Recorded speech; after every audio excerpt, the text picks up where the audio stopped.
Теңге валютасы қашан айналымға енді? Теңге валютасы? Теңге, қазақтың теңгесі.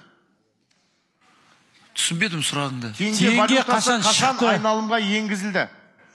Қашан айналымға? Абай Құнанбаевтың туған жылы. 1845. Қазақ хандығының құрған кім? Мақалды жалғастыр, еңбек етсең? Ерінбей тояды қарын тіленбей. Дұрыс емес, емерсің. Қазақстанда қанша облыс бар? 17. 300-дің басын біріктірген хан? Абылай хан. Абылай ханды бала кездегі аты? Білмеймін. Қазақтың жаңа жылы? 22-ші наурыз. Жер көлемі бойынша Қазақстан нешінші орында? 6-шы. Қазақстанда қанша сағат белдеуі бар? Немене дейді? Қанша сағат белдеуі бар Қазақстанда? 2. Қазақстан тарихындағы алғашқы мультфильм? Мультфильм? Қарлығаштың құйрығы неге айырма? Дұрыс, Целиноград қаласының атауы осымен қанша рет өзгертілді? 3-ші рет. Целиноград, Ақмола. 4-ші рет. 3-ші рет. Қалай? 4-ші рет.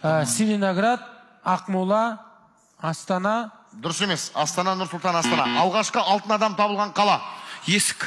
Ғарышқа екінші болып ұшқан қазақ космонавты? Талғат Мұсабаев. Қазақ алфавитінде қанша әріп бар? 32. Қазақстан тәуелсіздігіне қанша жыл? 42 той. Қазақстан тәуелсіздігіне 31 жыл. Дұрыс, шабалақ, құрмет, қошеметтеріңіз.